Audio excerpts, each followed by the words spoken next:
안녕하세요, 리뷰손입니다. 오늘은 우리 관객에게 굉장히 낯선 배우죠. 마가렛 퀄리라고 이 여배우가 나오는 넷플릭스 영화, 넷플릭스 신작 영화 소개해 드리겠습니다. 영화 제목은 아이오고요. 자, 스포가 있으니까 주의하세요. 자, 그럼 줄거리 먼저 한번 보실까요? 자, 지구는 환경오염으로 황폐화가 되었습니다. 자, 많은 사람들이 지구를 떠나 아이오란 위성으로 탈출을 하게 되죠. 과학자 샘은 아버지가 죽은 이후로 계속해서 지구 생존을 위해 연구를 하고 있습니다. 점점 지구는 암모니아로 덮여가죠. 샘은 연구소에서 지구 생존의 방법을 연구하며 지냅니다. 샘은 당장은 지구를 떠날 생각이 없습니다. 하지만 그녀의 애인이 아이오에 있기 때문에 갈등하죠. 그러던 어느 날 열기구를 타고 한 남성이 찾아옵니다. 그는 미카로 전파를 듣고 박사를 찾아왔다고 말합니다. 하지만 그는 박사에 대한 분노로 찾아온 사람이었습니다. 박사의 말을 믿고 지구에 남았다가 가족을 잃었기 때문이죠. 박사의 죽음과 샘이 박사의 딸임을 알게 되자 미카는 그녀를 데리고 지구를 탈출하려고 합니다. 점점 미카와 정이 쌓여가고 같이 떠나기로 서로 마음을 먹죠. 그녀는 미카를 유혹해 잠자리도 나눕니다. 이제 마지막 지구 탈출선을 타기 위해서 연구실을 떠납니다. 그런데 샘은 전시관에서 신화 그림을 보더니 갑자기 깊은 생각에 잠깁니다. 레다와 백조라는 신화를 설명해주는 미카. 샘은 갑자기 지구에 남겠다고 말합니다. 미카는 당황하면서 샘을 설득하죠. 하지만 샘은 갑자기 방독면을 벗어버립니다. 시간이 흐르고 샘은 아들로 보이는 흑인 소년과 같이 해변에 서서 인류를 기다립니다. 자, 리뷰선 평 들어보시죠. 네, 여러분 안녕하세요. 멀티플레이 하면서 영화 리뷰하는 리뷰손입니다. 줄거리 잘 보셨나요? 네. 자, 이 영화 제가 보고 나서 느꼈던 거 한 두 가지만 말씀드리고 리뷰 마무리할게요. 자, 첫 번째는 이 영화는 SF 장르의 영화가 아닙니다. 여러분들 영화 예고편 보시면은 당연히 SF 장르의 영화라고 생각하실 거 아니에요. 소개에도 SF라고 나올 텐데 아닙니다, 여러분. 이 영화 보시면 SF 영화라고 할 수 없는 수준이에요.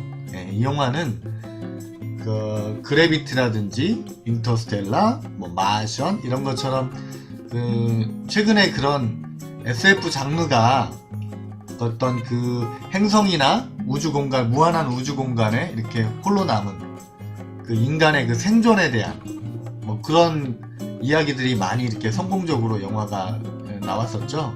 그 흐름을 타고 있는 영화인데, 그래서 지구에서 생존하려는 한 과학자가 나오잖아요. 샘이라고 하는 여성 과학자가. 그 흐름은 맞는데 전혀 SF 장르로서의 볼거리를 제공하고 있지 않습니다. 오히려 이거는 SF 장르라기보다는 그냥 드라마 로맨스 장르, 드라마 장르, 로맨스 장르에 가까워요. 남자 주인공하고의 로맨스 이야기로만 그냥 가득 차 있습니다. 오로지 대사 연기밖에 없다고 보시면 돼요. 흔한 우주선 하나 나오지 않습니다. 영화에 보시면 초반에 나는 전설이다처럼 아주 황폐화된 지구에 뭔가를 조사하고 다니는, 특수복을 입고 조사하러 다니는 샘의 모습이 관객들의 어떤 호기심을 불러일으키는데 성공하고 있어요. 근데 거기까지입니다. 거기까지예요. 그 이후로는 전혀 볼거리가 나오지 않습니다. 나는 전설이다 해도 주파수로 주인공이 방송을 하잖아요. 생존자들을 만나기 위해서. 이 영화에도 주파수를 계속 내보내요. 아버지가 이야기했던 녹음 테이프를 틀면서 계속 주파수를 내보내죠. 지구에 남아있는 사람들에게 들으라고. 그 주파수를 듣고 남자가 찾아오는 거죠. 그런 면에서 나는 전설이다와 많이 닮아있는데 거기까지입니다. 뭐 과학적이고 우주적인 그런 화면들, 어떤 설정들, 볼거리들 나오지 않습니다. 오히려 아날로그적이에요. 남자가 나타날 때도 무슨 소형 우주선이나 소형 비행선을 타고 나타나는 게 아니고요. 열기구를 타고 나타납니다. 굉장히 오히려 더 아날로그적이에요. 뭐 최첨단 뭐 그런 게 아니고 굉장히 아날로그적인 그 환경과 또 아날로그적인 남녀의 사랑 이야기예요. 그냥 어찌 보면 남녀의 로맨스 이야기입니다. 그래서 이 영화는 SF 장르가 아니다. SF를 기대하시는 분들은 기대감을 버리고 보셔야 되는 영화입니다. 지루해요. 지루하기 때문에 관객들이 집중하지 못하다 보니까 제가 두 번째로 드릴 이야기, 주제의식을 효과적으로 전달하지 못하고 있습니다. 이 영화의 주제가 뭘까요, 여러분? 영화 보시고 난 다음에 한번 이 영화의 주제가 뭘까 한번 생각해 보세요. 쉽게 말이 안 나올 겁니다. 굉장히 산만하고 명확하지가 않아요. 이게 감독이 하고 싶은 얘기가 도대체 뭐지? 이렇게 돼요. 대부분. 억지로 생각해 봤습니다, 저는. 영화가 잘 않다 보니까 개인적으로 좀 억지로 생각을 해봤어요. 영화 후반부에 그 신화 얘기 나오잖아요. 딱 신화 얘기를 하는 것부터가, 뭐 레다와 백조의 그림을 보면서 신화 얘기를 하는 것부터가 주제의식을 관객들에게 얘기를 하려고 그런다는 게 뻔히 보이죠. 그거부터가 잘못된 거죠, 연출이. 그냥 자연스럽게 그 상황 속에서 관객들이 주제의식을 느껴야 되는데, 어찌 보면 내가 말하려고 하는 주제는 이거야 라고 하고 신화 얘기를 막 하고 있는데, 직설적으로 신화 얘기를 하고 있음에도 불구하고 과연 이 신화 얘기가 주제하고 뭔 상관이지?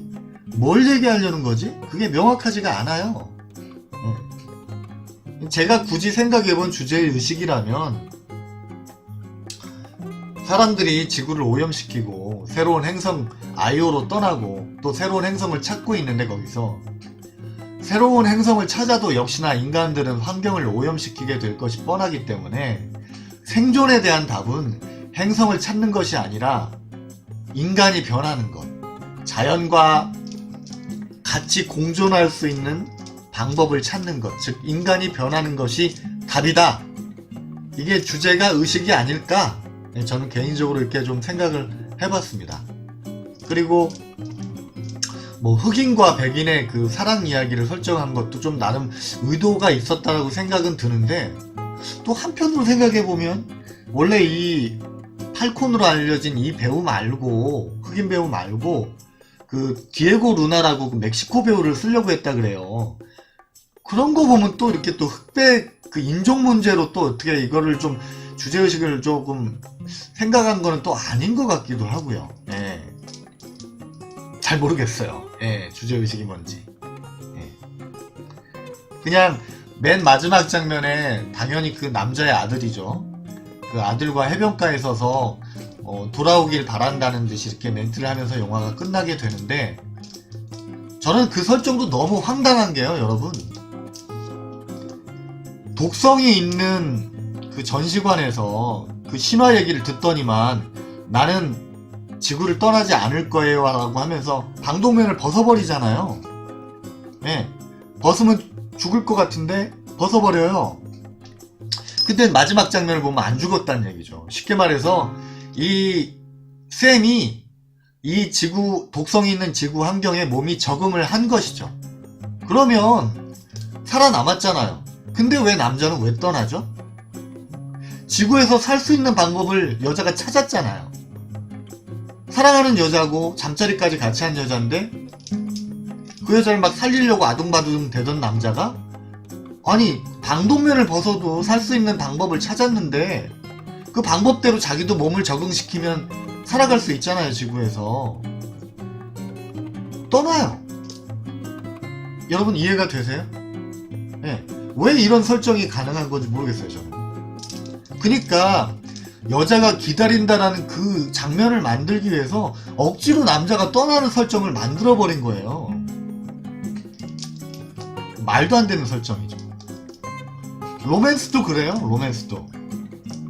이렇게 남녀가 가까워지는 그런 그 감정적인 그런 모습들을 이렇게 잘 보여주면서 그 위기 상황 속에서 그 로맨스가 더 불타오르게 위기와 같이 버무려서 이렇게 진행을 했더라면 그 샘이 미카를 이렇게 유혹하는 장면이 그렇게 어색하지 않을 거예요. 근데 뜬금없이 사랑하는 사람은 아이오에 있고 또 그 남자와 이렇게 애정으로 발전하는 그런 모습을 잘 보여주지도 않다가 한 10년이나 걸린다는 새로운 행성 탐험을 나서기 위해서 자원을 했다라는 남자친구의 그 메시지를 보고 눈물을 펑펑 쏟은 다음에 이 흑인 남자를 유혹합니다.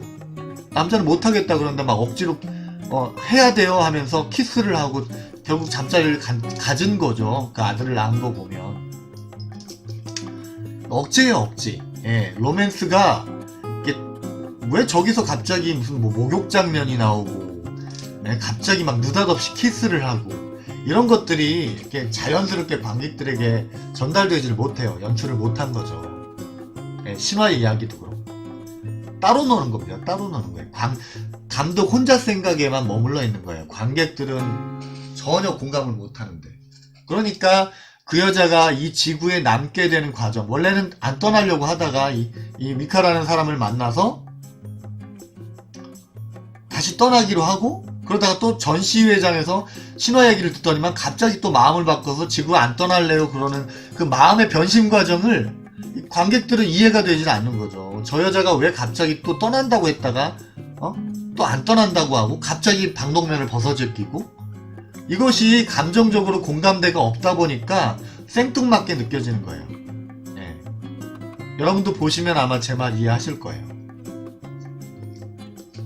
이렇게 이 영화는 SF 장르도 아니고 또 주제의식도 효과적으로 전달을 못하고 있다 보니까 또 앞뒤가 맞지 않는 이런 설정들, 이런 것들 때문에 영화가 재미도 없고 지루하고 인상적이거나 감동적인 것도 전혀 느낄 수 없는 그런 영화로 끝나고 맙니다.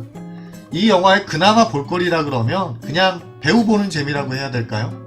마거렛 퀄리라고 키도 크고 보니까 약간 삼배간을 갖고 있는 배우예요. 독특하게. 굉장히 인상이 강하고 예뻐요. 우리 대중들은 이렇게 자주 봤던 배우가 아니죠.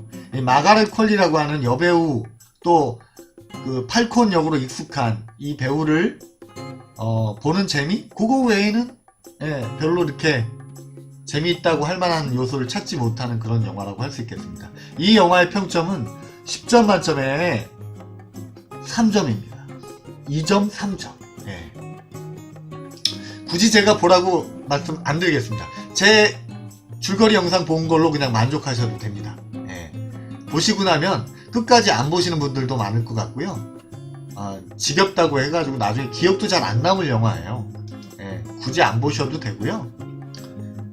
굳이 보신다면 그냥 마거렛 퀄리, 이런 배우, 이런 매력적인 배우가 또 있네 라는 정도에서 그냥 만족하실 영화라고 생각하시면 되겠습니다. 큰 기대감 갖지 말고 보세요.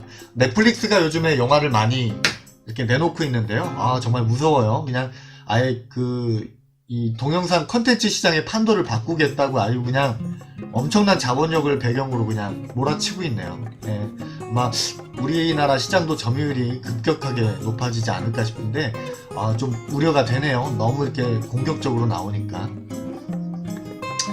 일단은 넷플릭스 영화들이 앞으로도 개봉을 많이 할 텐데 제가 또 소개를 많이 해드릴게요. 근데 이번 영화는 넷플릭스가 홈런을 잘 치다가 삼진아웃을 당한 영화였다. 파울을 친 영화다. 그렇게 생각하시면 되겠습니다. 어떻게 다 잘하나요? 자, 여러분 다음에 더 좋은 영화로 이렇게 만나 뵙도록 할게요. 구독과 좋아요 눌러주세요. 여러분들 눌러주시면 저한테 굉장히 힘이 많이 됩니다. 부탁드릴게요. 자, 여러분 안녕히 계세요.